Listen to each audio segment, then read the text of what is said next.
Budaya positif penting diterapkan di sekolah untuk menciptakan rasa nyaman, aman, dan menyenangkan, di mana terjadi keterlibatan kolaborasi, rasa saling menghargai, dan terciptanya sosial emosional.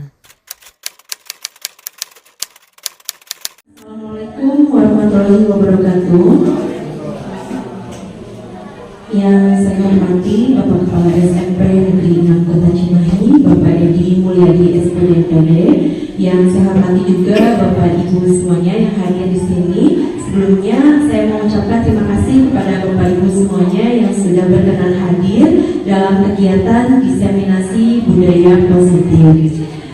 Baik Bapak Ibu, untuk mengefektifkan waktu, marilah kita buka kegiatan hari ini dengan bacaan basmalah.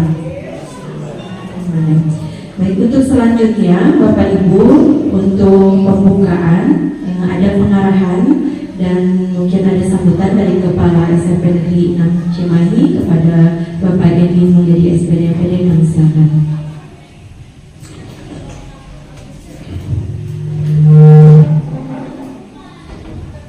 Terima kasih Bu. Bismillahirrahmanirrahim. Assalamualaikum warahmatullahi wabarakatuh.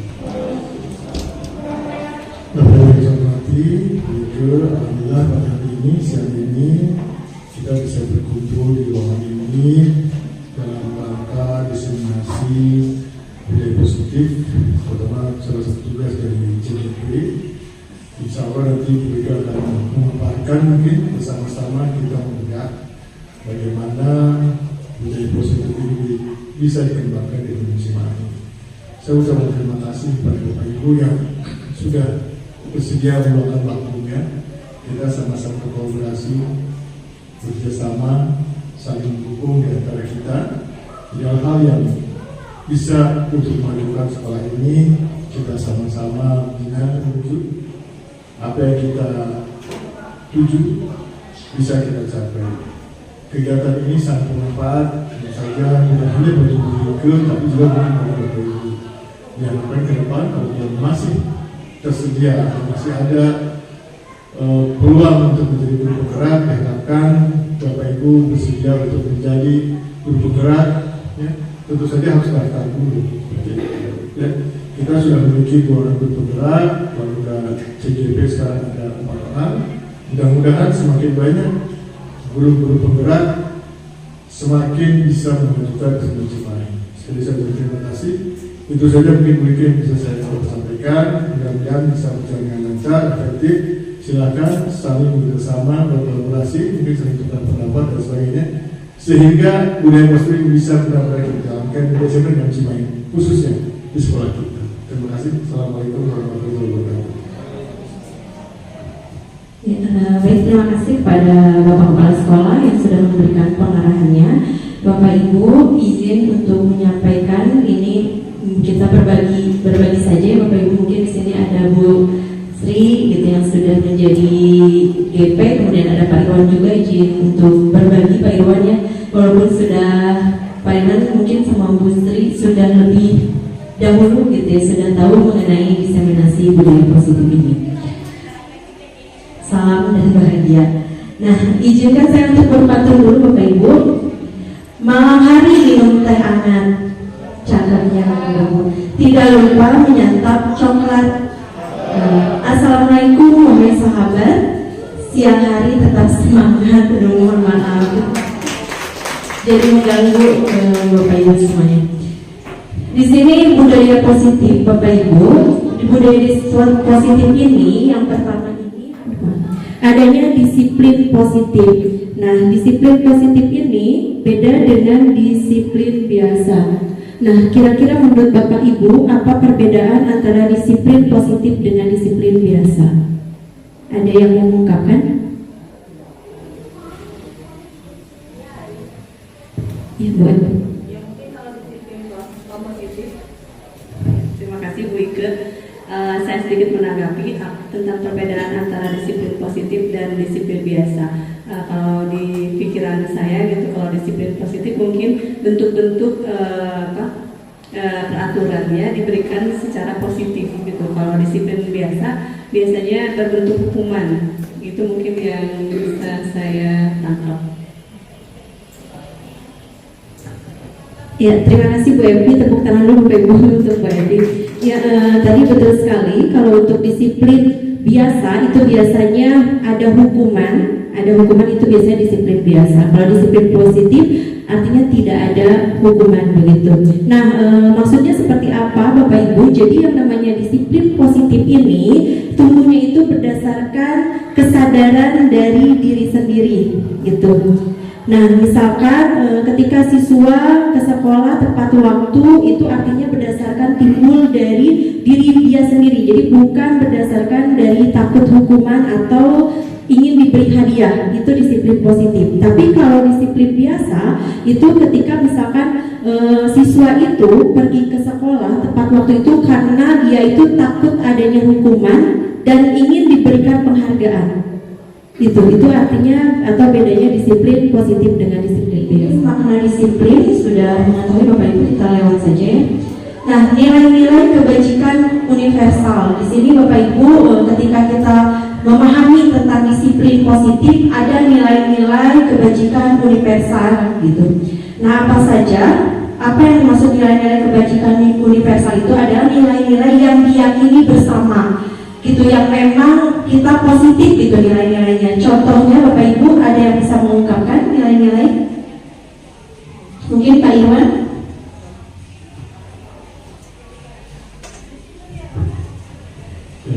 Terima kasih atas kesempatannya bahwa saya menerjemahkan nilai-nilai ini adalah tadi ya dari disiplin positif itu muncul dari salah satunya. Kalau di sekolah itu barangkali nilai yang kelima itu ya yang dilihat yang ada 6 mungkin nilai-nilainya ya muncul dari situ, jadi untuk menguatkan siswa untuk supaya muncul dalam diri itu ya salah satunya siswa itu memiliki sisi positif yang timbul dari diri dan akhirnya menjadi penguatan karakter, terutama karakter profil belajar Pancasila. Itu sih Terima kasih Pak Irwan. Mungkin di sini ada pendapat yang lain.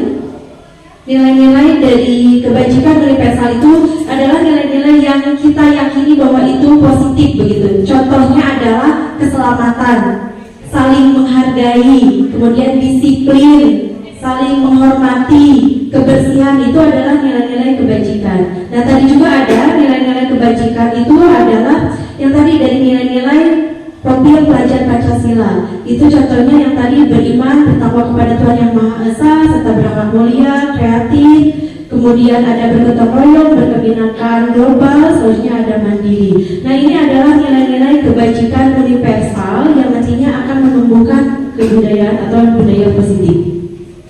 Nah, selanjutnya, ini Bapak Ibu nilai-nilai kebajikan universal tadi ada kita ambil dari profil pelajar Pancasila, kemudian ada juga dari PYP, ada sikap mutu, toleransi, rasa hormat, mandiri, menghargai dan lain sebagainya. Selanjutnya ada 9 pilar karakter, Nah, di sini cinta Tuhan dan segenap ciptanya. Nah, Bapak Ibu, dari nilai-nilai kebajikan ini yang dimaksud dengan keyakinan kelas itu diambil dari sini. Jadi, ketika Bapak Ibu membuat nilai keyakinan kelas itu diambil dari nilai-nilai kebajikan universal. Nanti kita akan membedakan apa itu keyakinan kelas, kesepakatan kelas gitu. Jadi beda. Nah, tahapan menciptakan program kebajikan yang pertama itu lihat daftar kebajikan yang telah disusun bersama gitu. Nah, nanti Bapak Ibu bisa menyusun kira-kira apa sih di kelas Bapak Ibu yang memang diperlukan nilai-nilai kebajikannya. Apakah itu kebersihan, apa itu keselamatan, apakah itu saling menghormati. Antara kelas yang satu dengan kelas yang lainnya itu akan berbeda nilai kebajikannya begitu.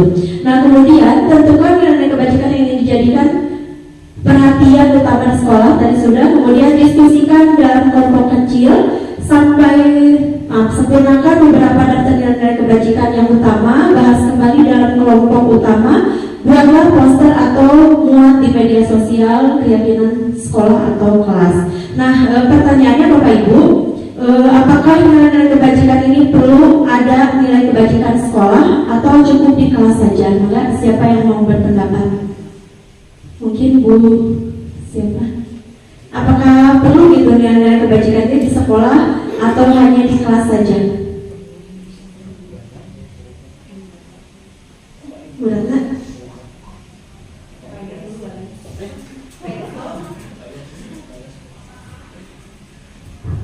Iya, untuk bagi saya sendiri gitu ya, untuk nilai-nilai kebajikan ini di kelas tentunya perlu gitu. Lebih baik lagi pun di sekolah juga perlu gitu, karena kan nilai-nilai ini kan muatannya sangat positif ya Ibu ya. Jadi nilai-nilai itu bukan hanya berlaku untuk siswa-siswinya gitu, tapi untuk guru-guru itu juga berlaku gitu. Mungkin seperti itu Ibu. Ya, terima kasih Bapak. Untuk nilai-nilai kebajikan, ya betul ya Bapak. Untuk ini tidak hanya di kelas, tapi di sekolah juga kita harus menentukan nilai kebajikan utama yang mau diambil di sekolah kita, begitu. Nah, sekarang ada teori motivasi, hukuman, konsekuensi, dan restitusi. Nah, apakah Bapak Ibu pernah mendengar adanya hukuman, konsekuensi, motivasi, dan restitusi? Kira-kira di antara semua ini yang menurut Bapak Ibu paling baik itu yang mana? Ya, yang mana Bu Ratna? Mengapa restitusi?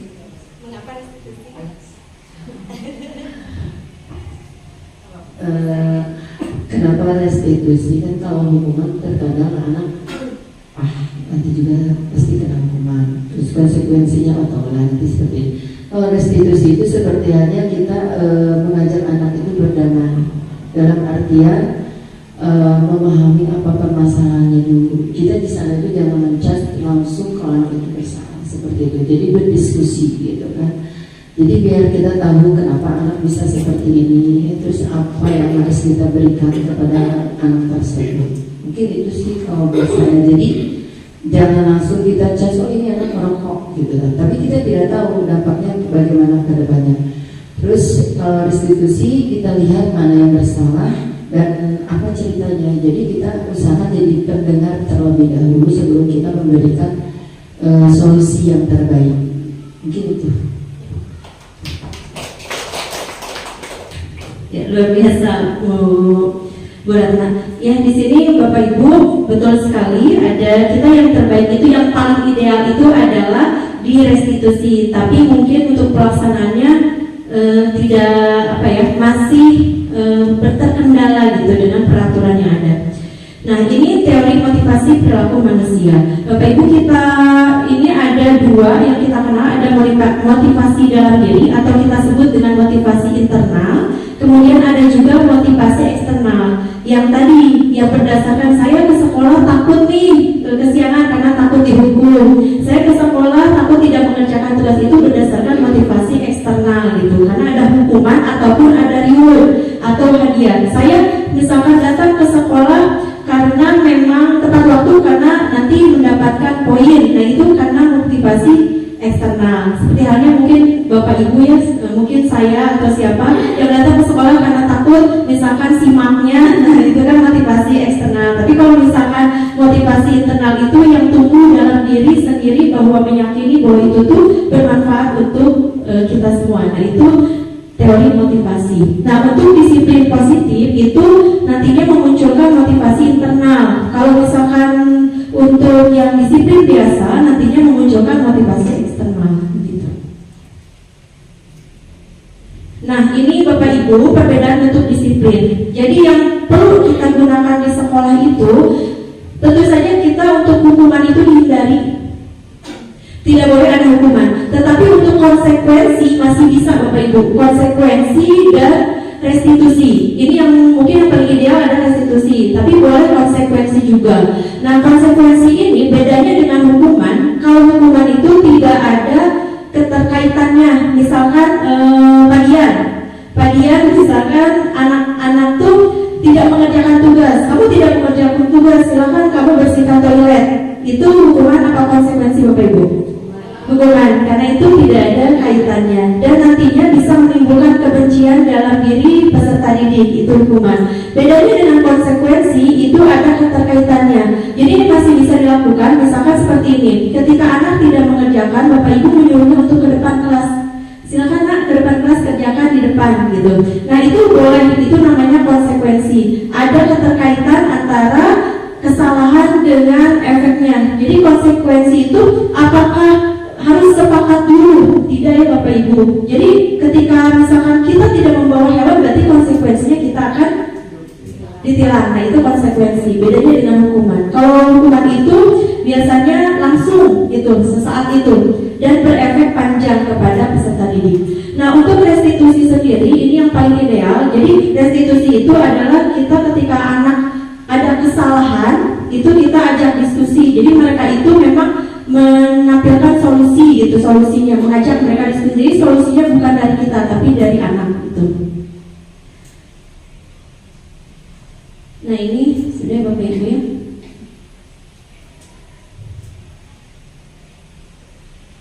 Nah ini kira-kira Bapak Ibu mencatat 100 kali di dalam buku kalimat. Saya tidak akan terlambat lagi karena terlambat ke sekali itu konsekuensi apa hukuman Bapak Ibu? Saya tidak akan terlambat lagi. Konsekuensi apa hukuman Bapak Ibu? Itu adalah konsekuensi karena ada keterkaitannya gitu. Kemudian lari keliling lapangan basket 2 kali karena terlambat hadir di sekolah, hukuman apa? Hukuman. Ya, kemudian membersihkan coretan yang dibuatnya di meja tulis. Iya, betul. Kemudian murid diminta untuk push up 15 kali karena tidak menggunakan masker ke sekolah. Hukuman. Ya, mungkin untuk 3 lagi bisa ada yang berpendapat Bapak Ibu. Silakan. Apakah itu konsekuensi hukuman?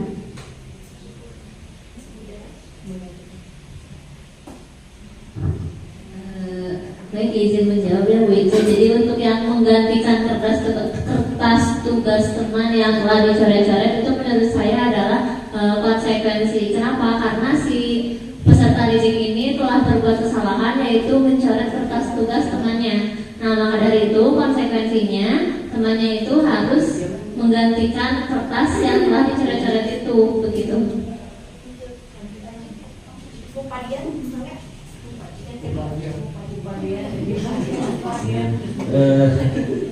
Terima kasih Bu Ica. Untuk selanjutnya adalah berjemur di lapangan basket pukul 12 siang karena mengobrol dengan teman. Ini sudah jelas hukumannya karena dari diksinya pun ini sudah terlihat sangat sadis sekali ya Bapak Ibu. Nah, jam 12 harus panas-panasan seperti itu.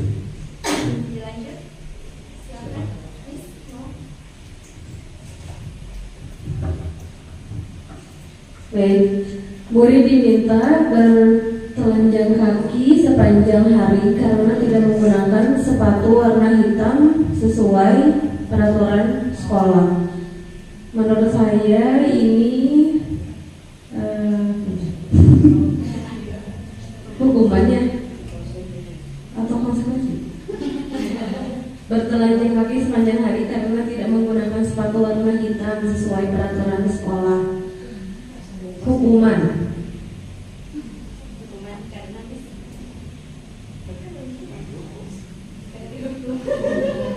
Ya karena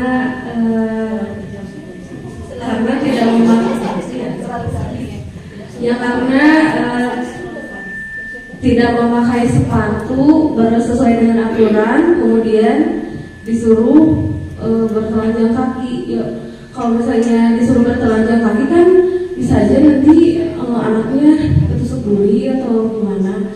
Mungkin ada konsekuensi yang lain selain seperti itu. Jadi menurut saya itu adalah hukuman. Terima kasih.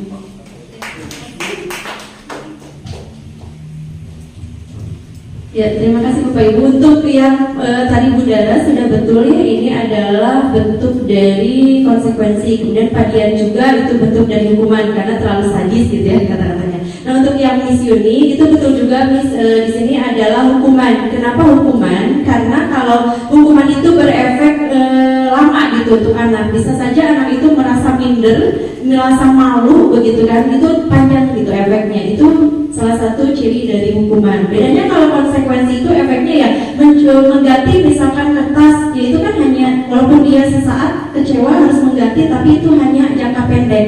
Tapi kalau hukuman itu bisa dipermalukan gitu, itu efeknya itu adalah hukuman, begitu Bapak Ibu. Kemudian ini sudah ya perbedaan hukuman dan konsekuensi tadi sudah. Kemudian ini juga sama ketika Bapak Ibu memberikan penghargaan itu juga sama dengan katanya di sini hukuman. Jadi ketika memberikan reward itu hukuman sebetulnya, makanya di dalam teori motivasi hukuman dan penghargaan itu yang paling ideal itu adalah restitusi. Karena kenapa penghargaan juga sama di sini?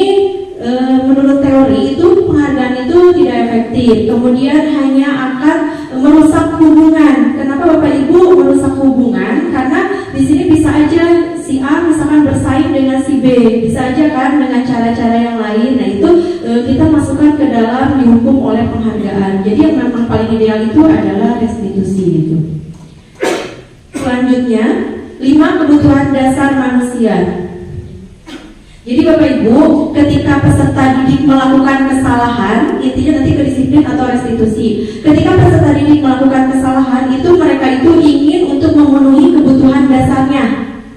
Jadi ada 5 kebutuhan dasar. Yang pertama itu adalah cinta dan kasih sayang. Jadi ketika peserta didik misalkan begini, oh saya tidak disayang oleh orang tua saya, makanya saya melakukan kesalahan ini. Berarti alasan dia adalah cinta dan kasih sayang. Pasti semua manusia itu ketika melakukan kesalahan, intinya di sini. Contoh yang lain misalkan bertahan hidup. Ada misalkan yang mencuri, itu artinya dia bertahan hidup alasannya.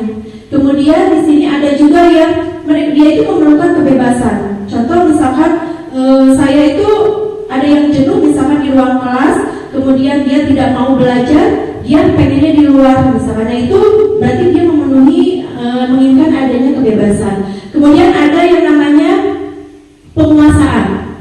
Jadi misalkan begini, ketika di kelas itu ada siswa yang nilai bahasa Inggris misalkan turun atau tidak mampu mengerjakan itu, makanya dia nyontek. Nah itu ingin penguasaan terhadap siapa? Terhadap pelajarannya. Jadi alasan-alasan siswa itu mendasar kepada 5 kebutuhan dasar ini. Jadi kita tidak bisa menyalahkan siswa, justru kita harus memenuhi 5 kebutuhan dasar ini melalui restitusi tadi. Nah yang terakhir adalah kesenangan. Jadi siswa itu senang gitu, tidak ada siswa yang ingin salah ya, mereka senang gitu, senang. Misalkan saya senang nih ketika ngobrol gitu dengan temannya, nah saya senang aja gitu ketika orang lain itu dia membutuhkan yang namanya kesenangan. Mungkin kita bisa arahkan kesenangannya yang lain gitu. Ini 5 kebutuhan dasar.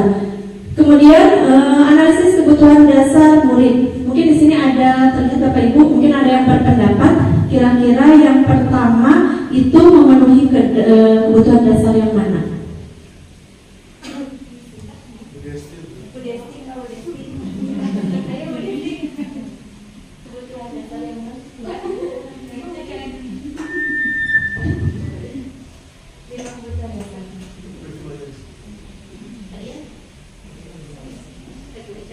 Ya, silakan boleh dibaca dulu Bapak Ibu. Kayak katanya di situ tidak ada sih ini slide tambahan. Karena Bu Desti tidak berpendapat, jadi Bapak ingin keluar. Iya Bapak. Ya, kita intinya Bapak Ibu ke yang terakhir saja. Identifikasi ini si Bimonya. Jika yang terakhir nih, aku senang main kejar-kejaran dengan ibu guru. Nah itu kira-kira kebutuhan dasar apa yang dia mau gitu? Ayo Bu. Kalau dilihat dari yang pertama untuk analisis kebutuhan dasar murid, ya itu mungkin yang kesenangan itu, karena dia merasa senang disebutkan. Ya betul. Ya betul sekali Bu Sita. Yang pertama kesenangan. Untuk yang kedua mangga silakan Bapak Ibu.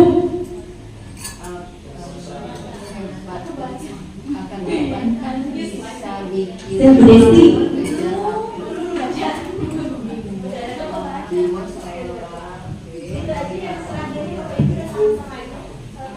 Aku hebat kan bisa bikin ibu guru kejar aku. Nah kalau menurut saya itu penguasaan ya Bapak Ibu, karena di situ ada dia mengatakan bahwa dia sendiri itu hebat gitu karena bisa bikin ibu gurunya mengejar dia gitu. Jadi menurut saya itu adalah kebutuhan akan penguasaan gitu. Terakhir silakan mau berpendapat? Nah, betul sekali. Yang terakhir adalah kebebasan. Jadi setiap peserta didik itu atau anak itu memang ingin memenuhi kebutuhan dasarnya. Jadi jangan Bapak Ibu selalu menjudge anak ketika melakukan kesalahan. Itu sih inti dari kegiatan restitusi. Jadi ketika misalkan peserta didik ada yang salah, ya kamu salah, aturannya apa? Nah itu posisi kontrol ibu itu sebagai apa? Gitu. Selanjutnya analisa kebutuhan ini sudah ya Bapak Ibu. Keyakinan kelas. Nah ini karena Bapak Ibu kita akan ada pendampingan dari BBGP. Nah kita akan membuat sebuah keyakinan kelas yang mudah-mudahan nanti di kelasnya masing-masing bisa diterapkan keyakinan kelas ini gitu. Nah untuk keyakinan kelas Bapak Ibu, keyakinan kelas, mengapa keyakinan kelas bukan peraturan kelas? Silakan Bapak Ibu, ada yang mau berpendapat?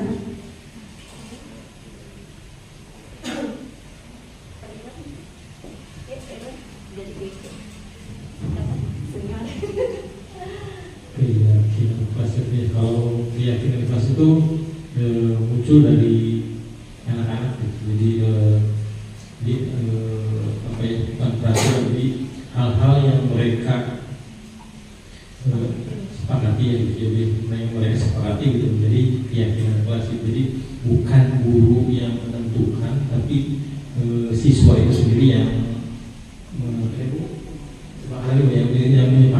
menyepakati istilahnya nilai-nilai kebajikannya yang harus ditaati yang mana itu barangkali begitu.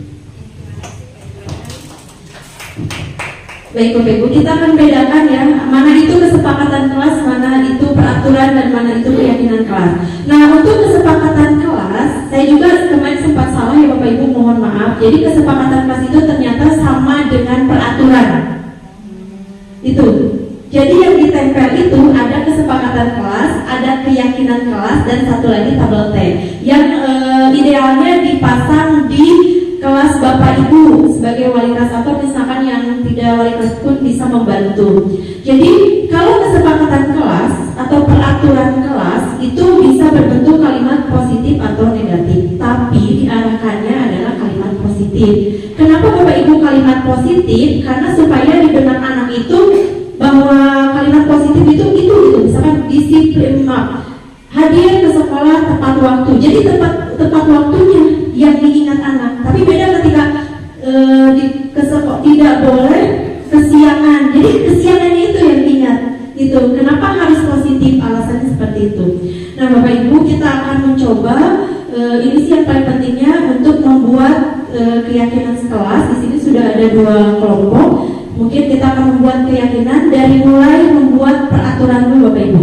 Jadi awalnya itu silakan Bapak Ibu berdiskusi untuk membuat peraturan kelas gitu.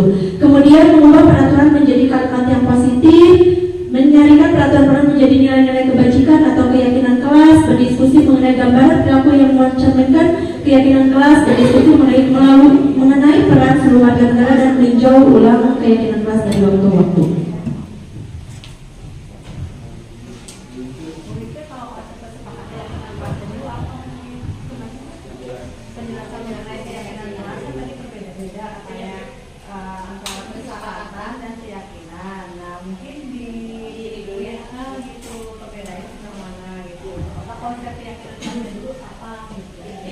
Ya Bapak Ibu, tadi ada pertanyaan, apa bedanya mungkin keyakinan dengan kesepakatan ya Bapak Ibu. Kalau keyakinan itu merujuknya pada nilai-nilai kebajikan yang tadi. Jadi gini, misalkan peraturan atau kesepakatan kelas kita itu apa? Pertama, tidak membuang sampah sembarangan. Itu adalah kesepakatan kelas atau peraturan. Nah, keyakinannya apa Bapak Ibu? Menjaga kebersihan gitu. Contoh lain misalkan tidak tidak atau mengumpulkan tugas tepat waktu. Itu adalah kesepakatan kelas kita. Berarti keyakinannya adalah disiplin. Nah, seperti itu. Keyakinan itu hanya disiplin, tepat waktu, menghormati, tapi itu ada rinciannya. Jadi di kelas itu tuh kenapa tidak hanya keyakinan kelas, supaya kita tahu kesepakatan kelasnya apa aja gitu. Misalkan tidak, atau misalkan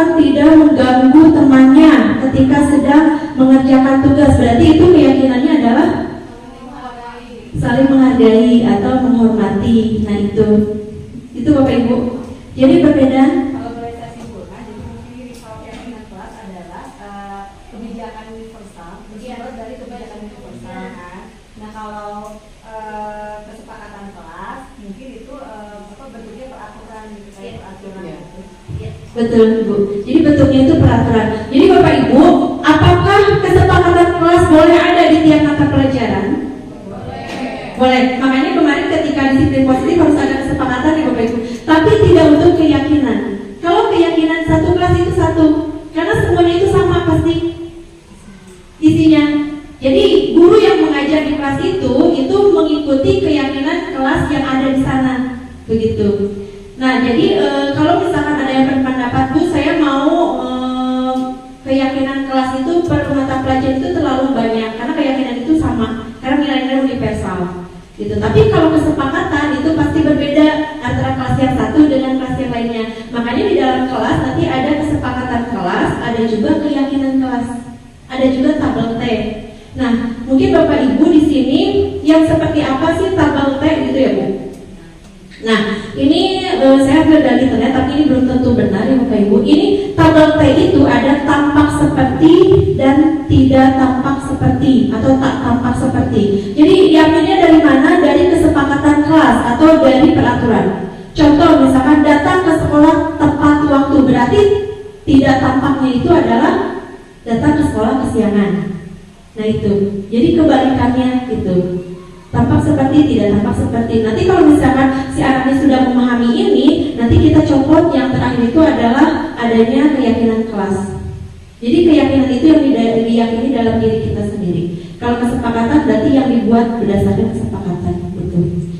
Nah kemudian misalkan ini saling tegur sapa satu sama lain, tak tampak seperti tidak mau berteman dengan orang yang berbeda agama, suku dan budaya. Jadi kebalikannya. Tampak seperti, tidak tampak seperti. Nah ini mungkin yang harus ada di kelas, yakni ada tabel T, kemudian ada tadi kesepakatan dan keyakinan. Ada lagi Bapak Ibu, ada tabel Y. Tabel Y itu adalah terdengar, terlihat, dan teraba gitu ya. Nah itu tabel Y juga ada, tapi kita fokuskan ke tabel T dulu, kemudian ke kesepakatan kelas dan keyakinan kelas. Mudah-mudahan nanti tanggal 2 itu bisa selesai untuk di kelasnya masing-masing gitu. Jadi ketika ada kunjungan itu bisa kita memperlihatkan, karena ini pun dari BPGP kemarin pas guru penggerak saya sendiri mendapat teguran Bapak Ibu jujur ya tentang keyakinan kelas yang memang saya juga hanya menerapkan kesepakatan, ternyata salah itu. Ternyata harus ada keyakinan kelas, kesepakatan kelas dan tabel T. Itu yang idealnya. Mungkin Bapak Ibu kita akan mencoba untuk mempraktikkan di sini dari mulai Bapak Ibu silakan menyumbangkan yang ini saya akan membagikan 3, yang satu untuk tabel T, yang satu untuk keyakinan, yang satu untuk kesepakatan. Gitu.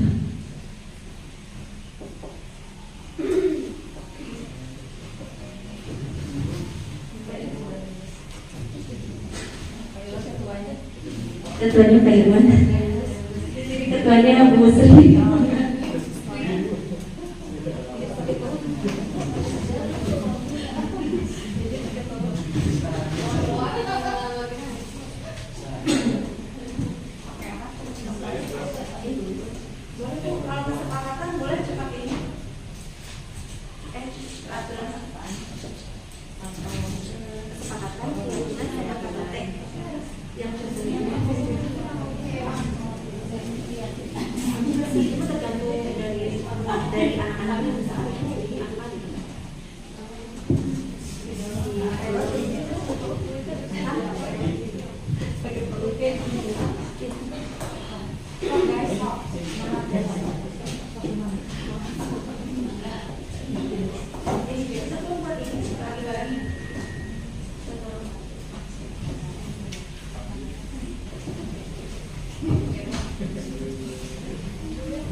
Ya, Bapak Ibu mungkin dimulai dari peraturan dulu, maka Bapak Ibu saling untuk berdiskusi peraturan apa bisa ditulis di kertas itu, kemudian nanti ditempel ini peraturannya, nanti untuk keyakinan kelas, nanti untuk tabel T-nya. Tabel T-nya contohnya satu aja nggak apa-apa,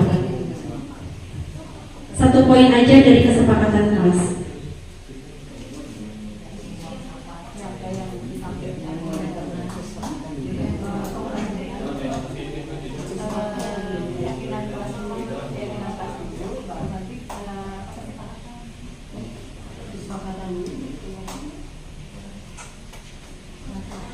Ya, Bapak Ibu, nanti sesudah ada peraturan, ya, nanti dibuat dulu dari jadi kalimat positif. Kalau semuanya sudah kalimat positif, berarti sudah tidak perlu diulang lagi. Jadi mudah-mudahan bisa langsung kalimat positif.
Jadi Bapak Ibu dari nilai peraturan dulu baru dimasukkan ke nilai kebajikan.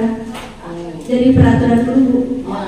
Peraturan dulu, jadi masing-masing silakan menyumbangkan peraturan. Nanti kalau peraturannya belum positif, belum positif berarti dipositifkan dulu kalimatnya gitu. Jadi peraturan, kemudian dari peraturan silakan Bapak Ibu untuk memilah itu masuk kemana gitu. Peraturan atau nilai kebajikannya. Iya, peraturan atau kesepakatan kelas.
Sesuai dengan kesepakatan kelas. Yang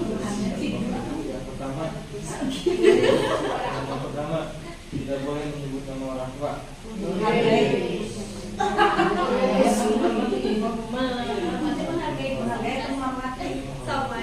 Menghargai dan menghormati aja.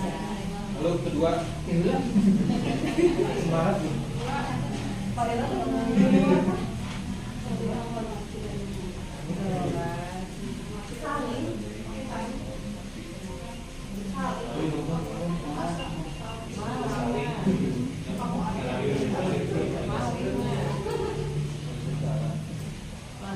Yang kedua, yang kedua tidak berkata kasar.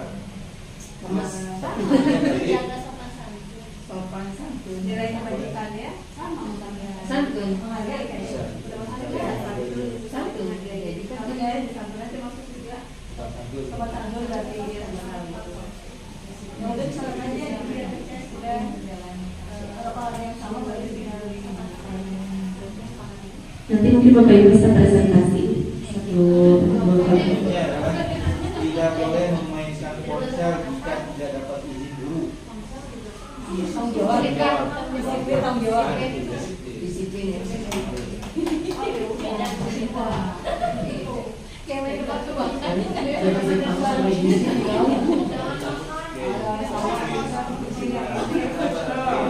Lanjutkan lagi. Datang tepat waktu. Tidak berkata kasar. Tidak menyontek. Tanggung jawab. Tanggung jawab aja kan disiplin ada. Tanggung jawab. Kan disiplinnya udah di atas.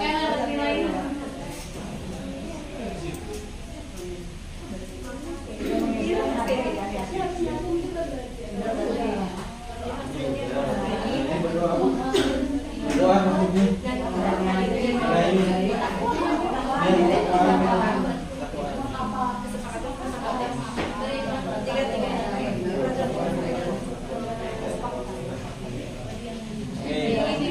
Selanjutnya adalah tidak saling membuli dengan sebutan apapun.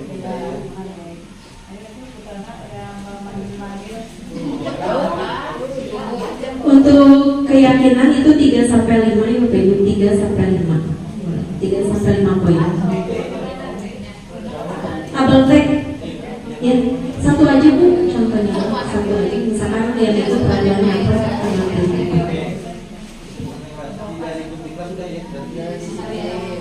Saling menghormati dan menghargai. yang termatanya Bu.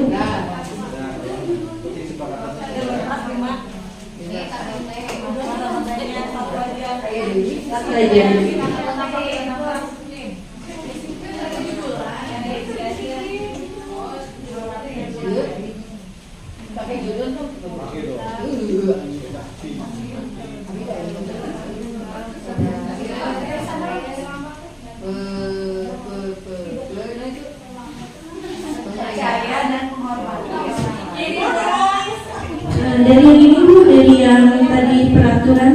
Jadi ini dari yang sana. Nah, dari yang tampak tidak tampak dari peraturan yang tadi, contohnya misalkan yang tadi ini tampaknya nih, ini kan masih kalimatnya negatif. Nah ini harus dibagi ke dalam kalimat positif. Kalau ini berarti di sini. Nah itu berarti positifnya adalah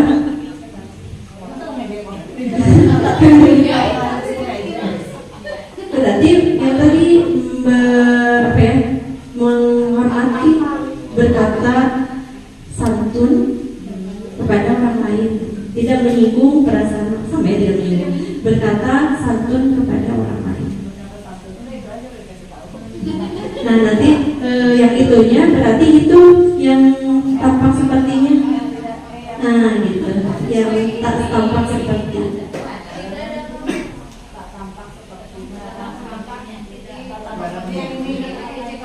Gitu. Tapi nanti Bapak Ibu untuk kesepakatan kelas harus yang positif ya, yang ditempel gitu, tidak negatif.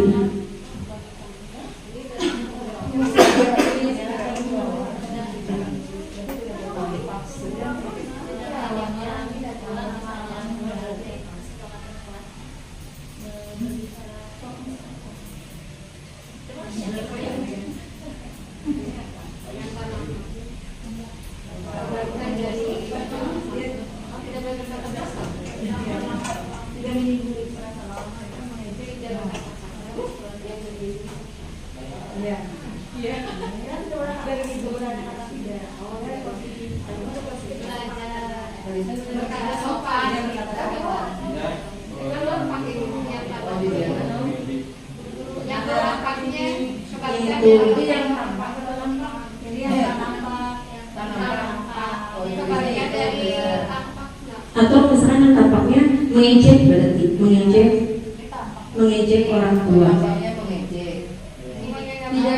Tidak nampaknya mengejek, ya katanya gitu.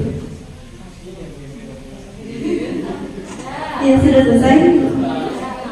Mau presentasi duluan? Ya silakan Miss. Ya semuanya boleh atau pelan-pelan. Sama yang bawah Ibu hasilnya.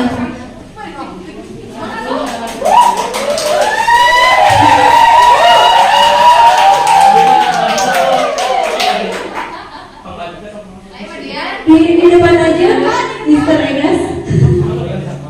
Ayo Pak Egas.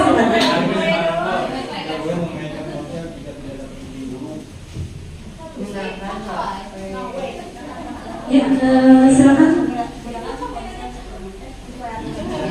Pak Egas di sebelah sini.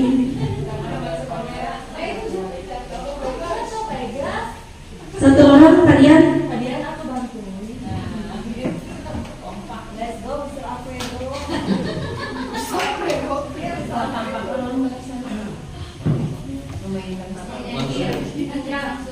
Bismillahirrahmanirrahim. Assalamualaikum warahmatullahi wabarakatuh.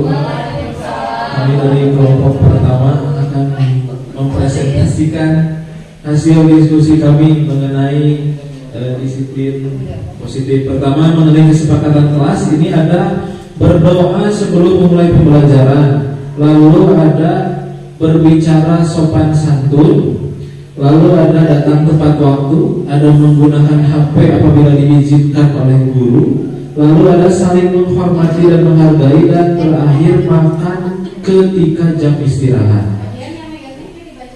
Oh iya, yang tadi, iya jadi diulang.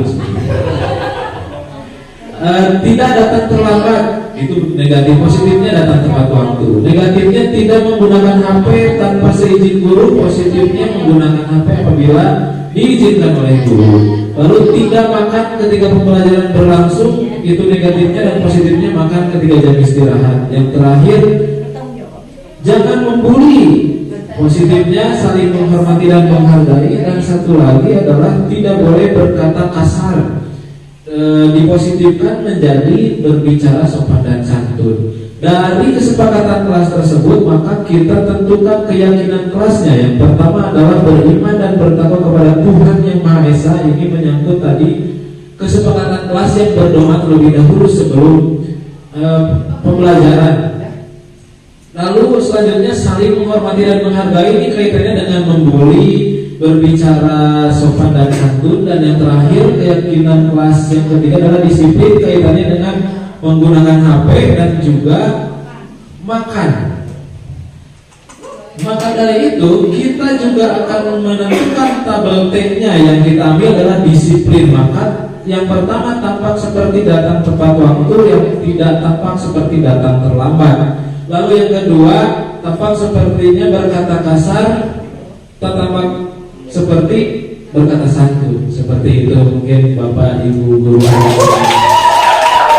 Terima kasih. Sekian presentasi dari kelompok kami. Assalamualaikum warahmatullahi wabarakatuh. Ya, terima kasih Pak Ade. Silakan untuk kelompok kuning.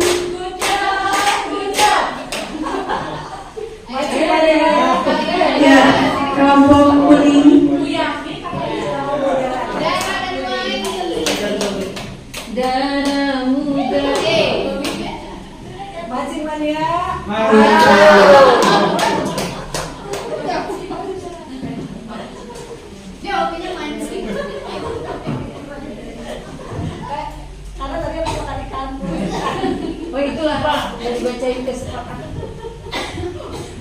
Assalamualaikum warahmatullahi wabarakatuh. Kami dari kelompok 2 akan mempresentasikan kesepakatan kelas, keyakinan kelas, dan juga tabel T. Dari kesepakatan yang pertama, negatifnya tidak berkata kasar, berarti positifnya berkata santun. Kemudian yang kedua, tidak boleh memainkan ponsel jika tidak dapat izin guru, berarti positifnya memainkan ponsel memainkan ponsel sesuai aturan. Kemudian yang ketiga ada datang tepat waktu. Kemudian positifnya ada tidak datang terlambat. Kemudian positifnya ada datang tepat waktu. Kemudian tidak berkata kasar. Positifnya ada berkata dengan santun. Ada tidak menyontek. Positifnya bertanggung jawab terhadap tugas masing-masing. Kemudian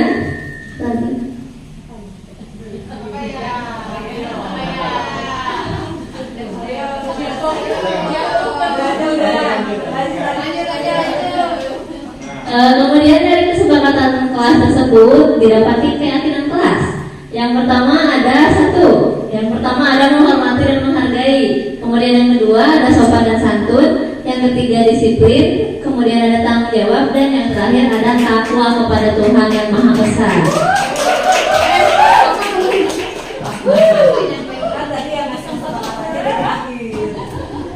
Kemudian ada tabel T, ini percaya dan menghormati orang lain. Kemudian ini ada tabel T yang ada tampak seperti saat dalam berbicara. Kemudian tak tampak sepertinya mengejek. Kemudian tampak sepertinya gunakan HP sesuai aturan. Tak tampak sepertinya memainkan ponsel. Kemudian tampak sepertinya bertanggung jawab terhadap tugas. Tak tampak sepertinya tidak menyontek. Dan yang terakhir tampak sepertinya menjaga ketertiban kelas. Dan tak tampak sepertinya tidak ribut di kelas.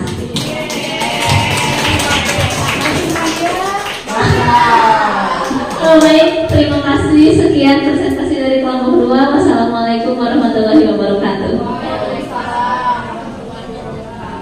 Ya, baik, tepuk tangan dulu Bapak Ibu dan semuanya. Terima kasih yang sudah mendiskusikan keyakinan kelasnya. Nah, kemudian ini ada restitusi Bapak Ibu.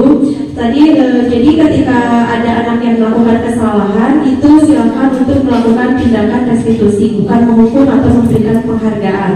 Nah, restitusi, apa itu restitusi? Ada yang mau berpendapat Bapak Ibu? Restitusi? Pak Irwan, ya restitusi? Ya baik, untuk restitusi ini artinya Bapak Ibu nanti siswanya itu ketika melakukan kesalahan itu dipanggil, kemudian mencarikan solusinya itu berdasarkan dari siswanya gitu. Jadi bukan kita yang menentukan solusinya, tapi siswanya yang harus menentukan solusinya, bukan kita. Kalau misalkan solusinya kurang tepat, berarti kita arahkan menuju solusi yang tepat. Nah, di sini artinya restitusi itu bukan untuk mencari-cari kesalahan, tapi mencari solusi dari apa yang sudah di udah dilakukan gitu oleh siswa. Nah ini restitusi itu kalau misalnya kita artikan mengganti kesalahan itu seperti apa gitu. Nah kemudian ini ciri-ciri restitusi. Yang pertama bukan untuk menebus kesalahan, namun untuk belajar dari kesalahan. Yang kedua memperbaiki hubungan. Yang ketiga tawaran, bukan paksaan. Kalau hukuman kan dipaksa ya. Kalau konsekuensi juga sama, dipaksa gitu. Jadi ketika siswa tidak bisa mengerjakan tugas, berarti di sini hukumannya itu berupa paksaan kalau hukuman gitu. Nah kemudian restitusi menuntut untuk melihat ke dalam diri.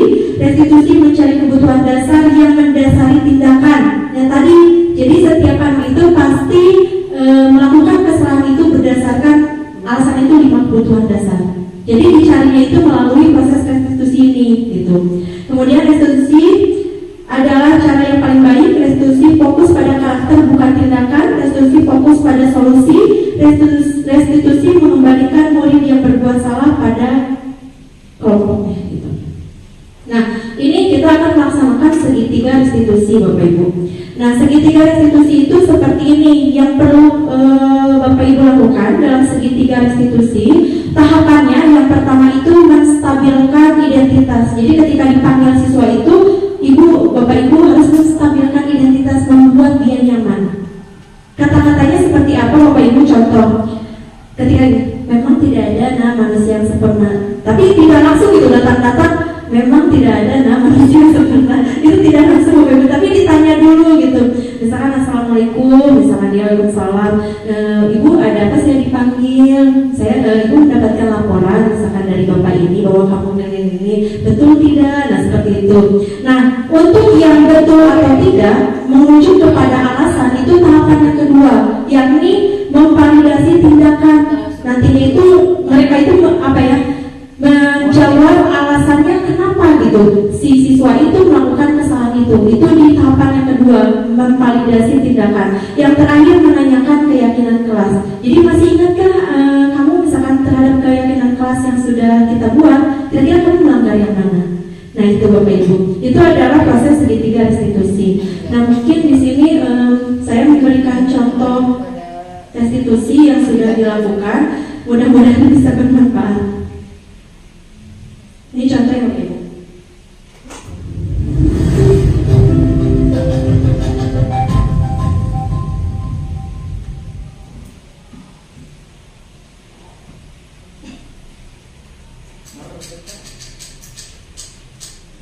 Restitusi bukan untuk menghakimi siswa, tetapi mencari solusi serta memperbaiki kesalahan dengan melibatkan siswa sehingga terbentuk kesadaran sendiri. Ya, boleh silakan Dika, boleh masuk. Ditutup dulu ya pintunya. Silakan duduk. Ada apa Ibu saya dipanggil? Begini Dika, Ibu mendapatkan laporan dari guru BK bahwa minggu kemarin hari Jumat kamu nongkrong di warung dan masih memakai seragam. Apakah betul itu Dika? Ya betul Ibu, saya memang nongkrong, tapi saya tidak merokok. Apakah betul kamu tidak merokok? Padahal Ibu mendapatkan laporan dari teman kamu bahwa kamu ikut juga merokok. Ya Ibu, saya memang merokok, tapi saya baru pertama kali. Saya merasa Ibu saya tidak merokok. Mengapa kamu sampai merokok? Ya saya akui dan banyak temanku. Oh begitu. Baik Dika, bahwa manusia itu tidak ada yang sempurna ya. Termasuk Ibu juga pernah melakukan kesalahan, tetapi untuk merokok Ibu tidak pernah. Nah kira-kira menurut Dika, apakah merokok itu tindakan yang salah atau betul? Tindakan yang salah. Nah, waktu kemarin kita sudah membuat keyakinan kelas. Kira-kira tindakan Dika ini melanggar keyakinan kelas yang mana? Kesehatan dan keselamatan. Nah, itu Dika tahu ya. Betul tidak? Nah, kira-kira apa yang akan Dika lakukan untuk mengatasi permasalahan ini? Dan saya tidak akan melakukan kesalahan yang sama. Ya, betul sekali ya, bagus sekali. Ibu bersyukur begitu punya anak yang mau untuk mengakui kesalahannya dan memperbaiki kesalahannya. Terima kasih ya Dika. Belum. Nah, sekarang Dika belum pulang. Ya, boleh silakan masuk Sakti. Begini Sakti, ibu mendapatkan laporan dari teman kamu Nisa, katanya menangis karena kamu seringkali menyebut atau memanggil Nisa dengan sebutan gendut. Apakah betul? Memang dia gendut kan? Apakah memang gendut itu adalah nama dia? Bukan, namanya Sami. Nah begitu. Kenapa sampai kamu memanggil dia dengan sebutan gendut? Saya di sini di sana saya setiap hari. Oh begitu. Nanti ibu coba obrolkan saja ya. Nah, ibu juga sama Sakti ya. Terkadang tidak bisa untuk mengontrol omongan ibu, dan terkadang secara tidak sadar ibu melukai atau menyinggung perasaan orang lain. Kira-kira menurut Sakti, apakah dengan menyebut Nisa dengan sebutan gendut itu tindakan yang betul atau salah? Soalnya saya tidak menyinggung perasaan Nisa. Nah, bagus ya Sakti. Nah, begini, kita sudah membuat keyakinan kelas kemarin. Nah, kira-kira kamu melanggar keyakinan kelas yang mana? Menghargai dan menghormati dulu. Nah, itu kamu tahu, menghargai dan menghormati. Nah, kira-kira apa yang akan kamu lakukan sekarang? Saya akan minta maaf pada Nisa dan berjanji tidak akan mengulanginya lagi. Nah, bagus. Apakah perlu ibu panggil Nisa sekarang? Tidak usah Bu, saya ikhlas saya. Oh, mau meminta maaf di kelas? Ya. Ya, baik kalau begitu. Terima kasih Sakti. Sekarang boleh kamu masuk balik ke kelas.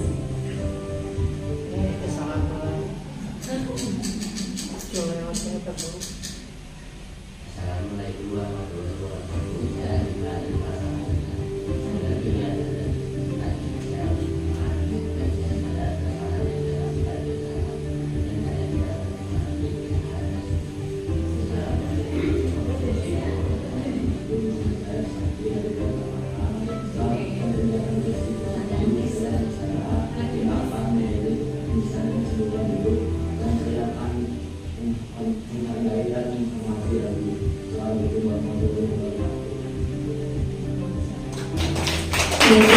Itu adalah proses restitusi. Nah, ini Bapak Ibu, ini hanya sedikit saja, boleh dianalisis Bapak Ibu mana yang masuk memvalidasi, mana yang termasuk ke menstabilkan, mana yang termasuk mungkin ke menanyakan keyakinan. Yang kelompok Pak Irwan boleh yang pertama, yang kelompoknya Pak Dian boleh yang kedua. Ditandai aja Bapak Ibu di pinggirnya gitu. Itu berhubungan dengan yang tadi, di mana yang namanya ciri-ciri dari ini Bapak Ibu dari menstabilkan identitas. Contohnya tidak ada manusia yang sempurna. Kemudian memang ibu juga pernah melakukan kesalahan. Itu ciri-ciri dari menstabilkan identitas. Kalau memvalidasi tindakan itu menanyakan alasan kenapa kamu sampai melakukan itu. Dan terakhir adalah menanyakan keyakinan.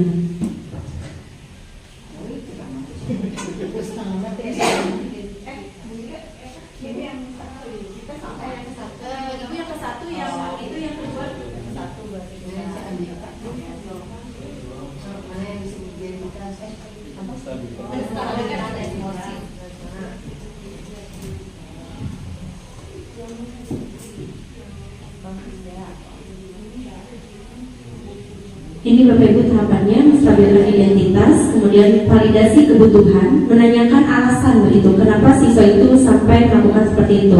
Ini akan berhubungan dengan 5 dasar kebutuhan siswa. Apakah dia senang, apakah dia merasa terganggu, tidak bebas. Kayak tadi kan si Sakti itu tidak merasa terganggu gitu, berarti dia kebebasan dia gitu, karena misalnya suka mengechat dia terus gitu, itu alasan dia itu karena kebebasan gitu. Kalau yang Andika tadi alasannya ingin diakui, berarti itu sama dengan penguasaan gitu.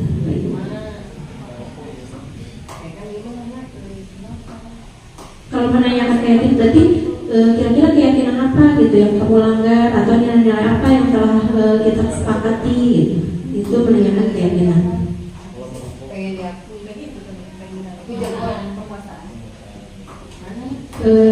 Maka Bapak Ibu cukup misalkan ini menstabilkan identitas, itu memvalidasi, dan terakhir menanyakan keyakinan.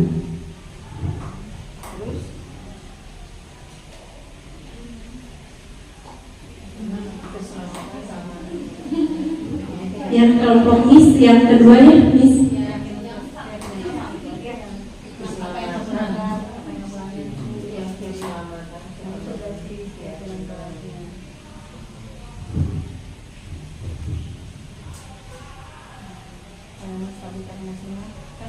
tidak semua manusia tidak semua manusia ini bisa kita juga ini juga pernah berbuat salah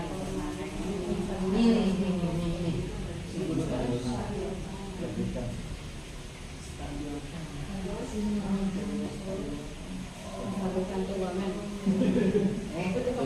cair itu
silakan kalau sudah bisa di Bu Sinta ya Bu Yati.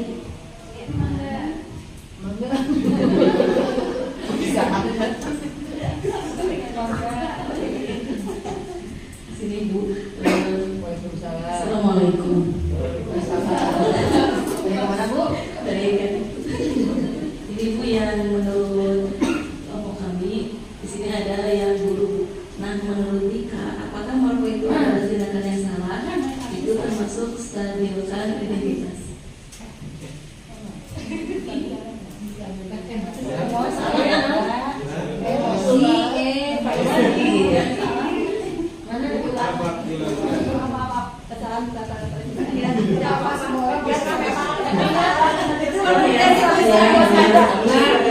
salah ininya harusnya pakainya akuan salah itu cara menstabilkan emosi stabilkan Iya, menstabilkan emosi. menstabilkan identitas Oh iya.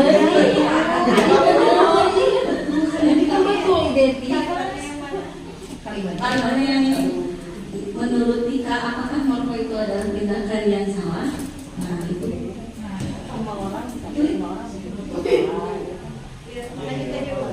yang kedua, menurut Alika, keselamatan, keamanan, dan kesehatan merupakan keyakinan.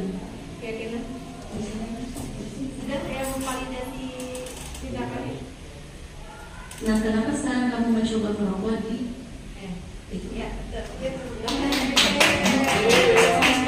Baik, kalau saya sempurnakan ya Bapak Ibu, untuk yang Andika ini, untuk yang menstabilkan identitas itu tadi mungkin bisa ada di kalimat di gurunya. Memang manusia tidak ada yang sempurna di, semua manusia pasti pernah melakukan kesalahan termasuk ibu juga. Nah itu adalah menstabilkan identitas. Kemudian tadi betul untuk memvalidasi tindakan itu di awal ya Bapak Ibu, mengapa kamu sampai merokok begitu? Nah itu memvalidasi identitas. Dan terakhir menanyakan keyakinan kelas. Dika masih ingat keyakinan kelas kita? Menurut Dika keyakinan kelas yang mana yang dilanggar oleh Dika? Nah itu 3 restriksi mereka yang kelompok.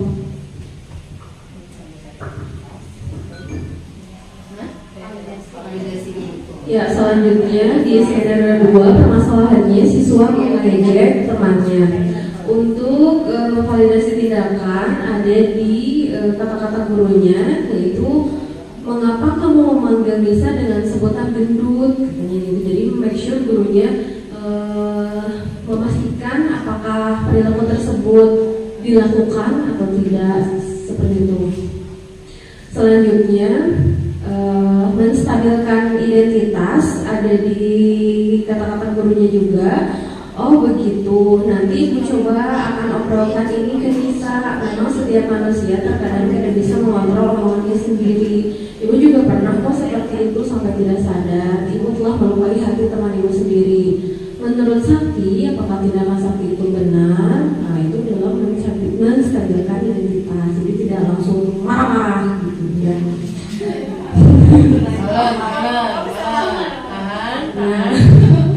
Dan yang terakhir menanyakan keyakinan kelas. Kata gurunya, Sakti masih ingat keyakinan kelas kita? Kira-kira kamu telah melanggar keyakinan kelas yang mana? Nah, itu adalah menanyakan keyakinan kelas yang sudah disepakati bersama. Terima kasih.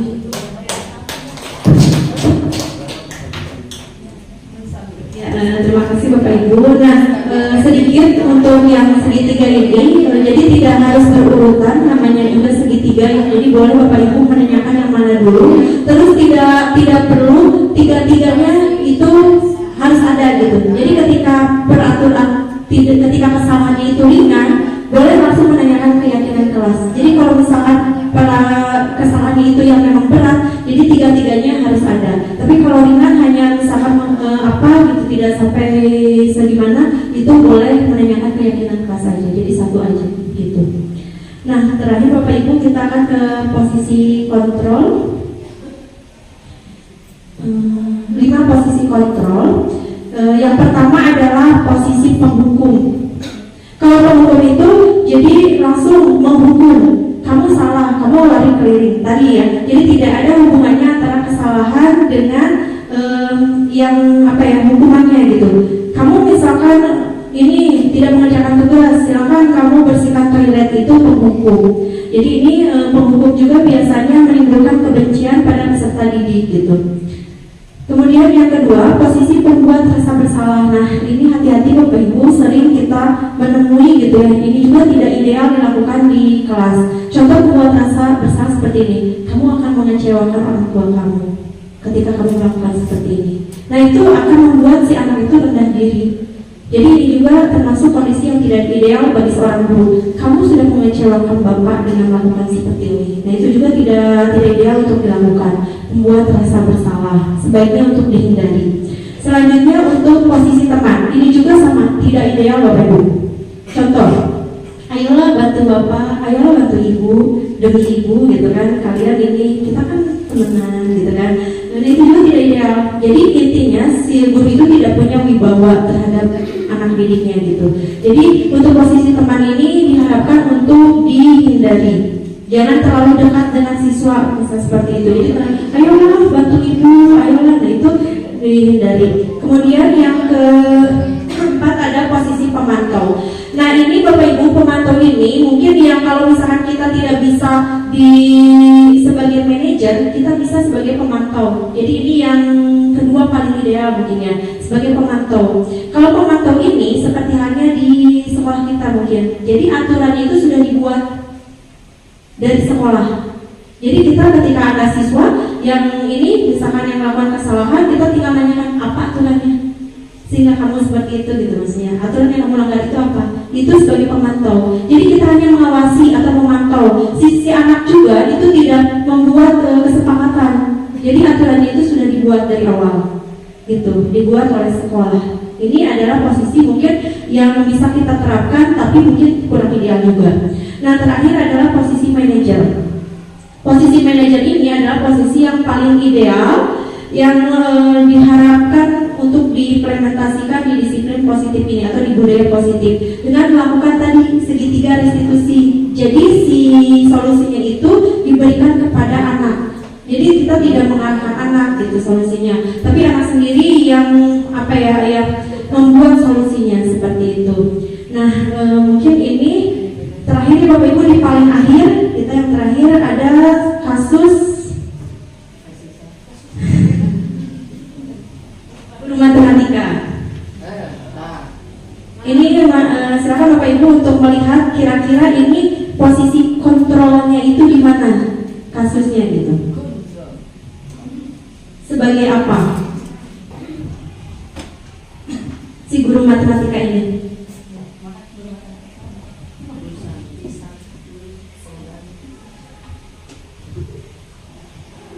Nah, yang terakhir ya Bapak Ibu untuk kasusnya.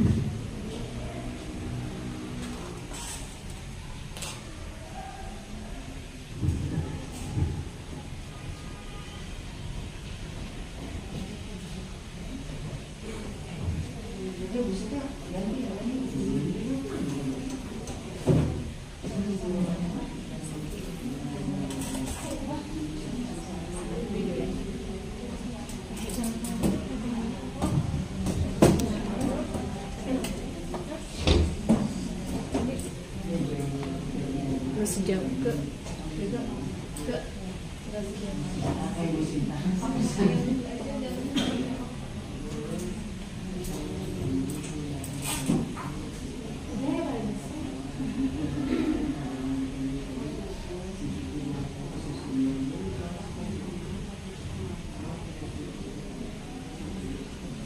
ya, sudah Bapak Ibu, silakan untuk mengungkapkan guru matematika, guru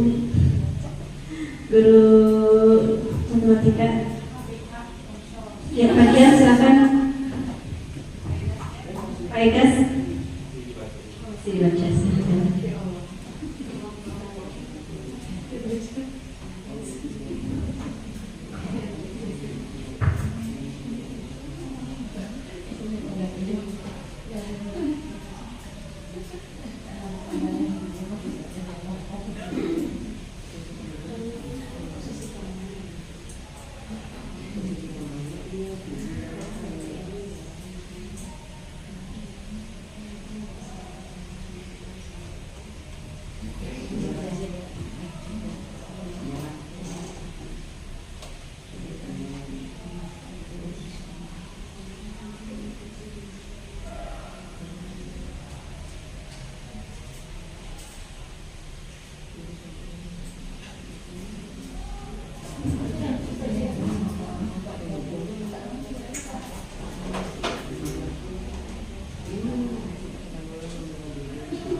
Sudah Pegas?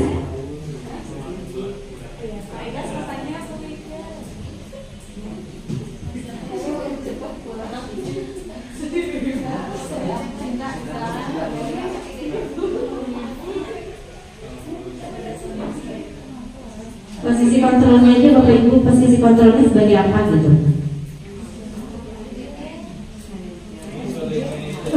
Itu yang itu bisa salah satu ya Bapak Ibu, jadi tidak ada manajer, tidak ada, tapi posisi kontrolnya kira-kira sebagai apa di stasiun itu gitu. Satu posisi kontrol yang dianalisis itu sebagai apa? Jadi dalam satu kasus itu hanya ada satu posisi kontrol, bisa aja sih dua atau lebih, tapi yang misalnya itu hanya ada satu. Kira-kira apa gitu Mas, posisi kontrol dari gurunya? Ya, kecenderungannya kemana? Manajer yakin nih?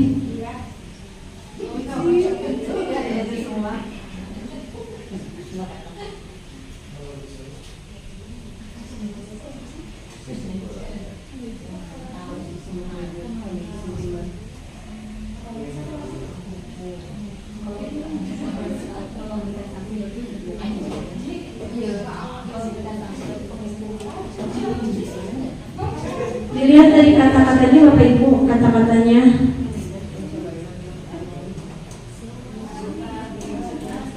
sudah Bu? Ya coba boleh, gak apa. Posisinya aja dan kenapa memilih posisi itu ya, dari hasil analisis.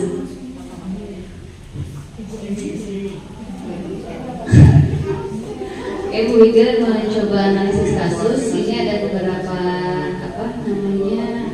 cerita yang berkesinambungan ya. Untuk yang pertama di sini kan ada guru matematika yang berhalangan hadir sakit ke kelas, yang mana meminta Bu ini untuk menggantikan. Tapi karena mungkin siswa di kelas 8 tersebut itu bukan Bu Eni merasa guru matematika yang biasa di kelas, akhirnya ada dua siswa yang bertindak seenaknya. Jadi mereka itu selalu membuat kegaduhan di kelas, yang mana itu selalu tertawa dan yang lainnya. Tetapi di sini juga ada teguran dari Bu Eni langsung. Tapi di sini ada kata-kata yang tolong bantu ibu ya. Nah itu jadi memposisikan sebagai teman. Menurut saya seperti itu. Itu aja. Ya, terima kasih. Silakan yang Bu. Ibu Desi, ada yang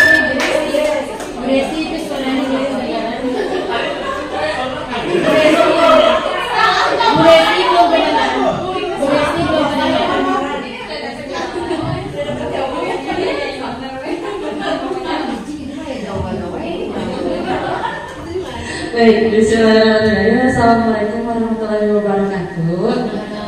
Kalau dilihat dari analisis kasus di sini, dari kalimat kutipan, ayolah tugasnya dikerjakan, nanti ibu ditegur bapak kepala sekolah. Kalau kalian tidak kerjakan tugas, tolong bantu ibu ya. Namun Vivi dan Natali malah jadi tertawa. Ibu santai aja bu. Di sini posisinya adalah posisi teman. Kalau menurut bapak,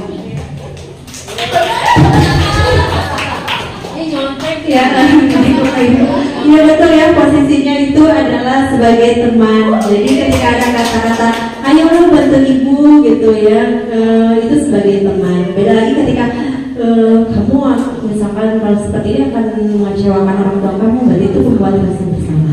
Nah Bapak Ibu, itu mungkin yang terakhir. Sekarang saya mau meminta refleksi Bapak Ibu dari perwakilan saja 2 orang.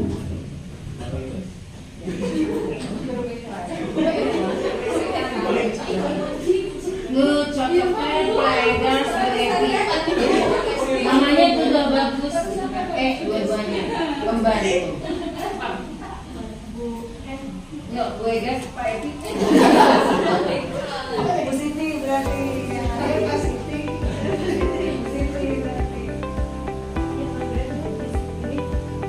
Berarti 2 orang biar dipercepat.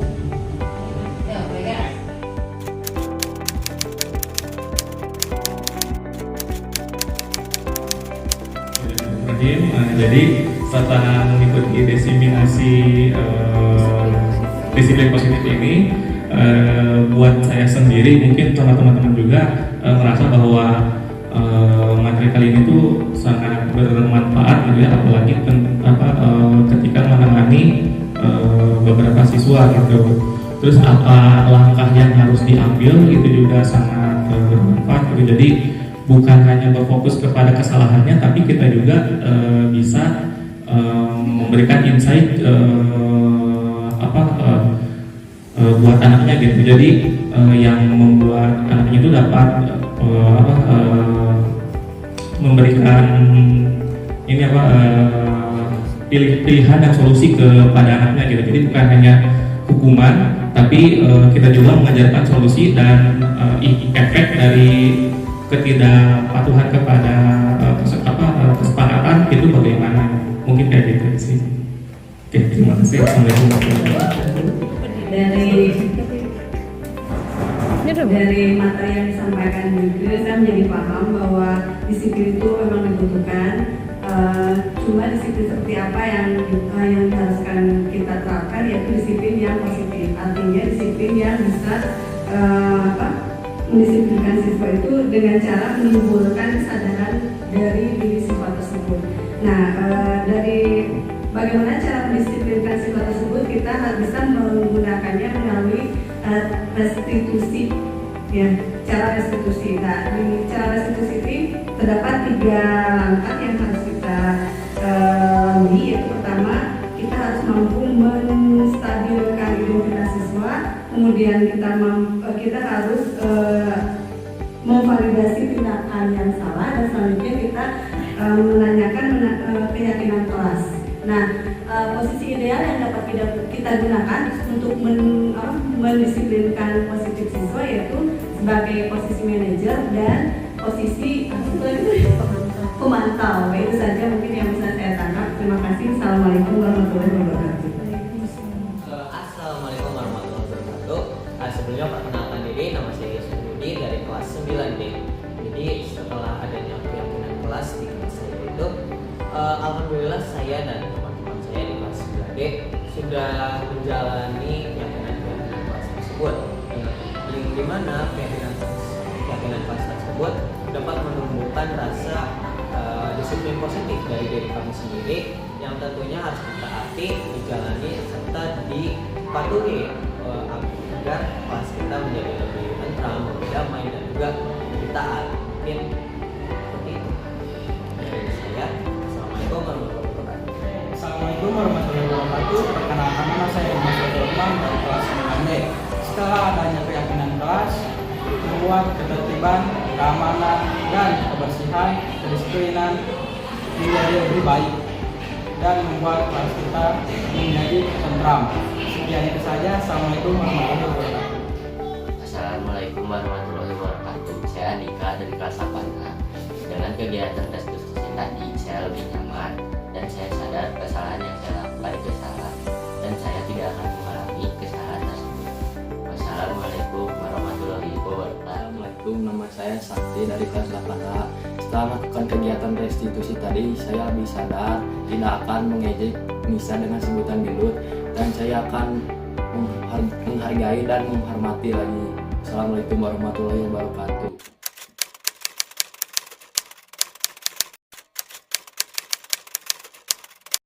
Assalamualaikum warahmatullahi wabarakatuh. Saya akan menyampaikan refleksi CGP terhadap aksi nyata modul 1.4. Dalam peristiwa, saya telah melakukan aksi nyata modul 1.4 tentang budaya positif, yakni mempraktikkan keyakinan kelas dan segitiga restitusi, serta mendiseminasikannya kepada rekan-rekan guru lainnya. Perasaan.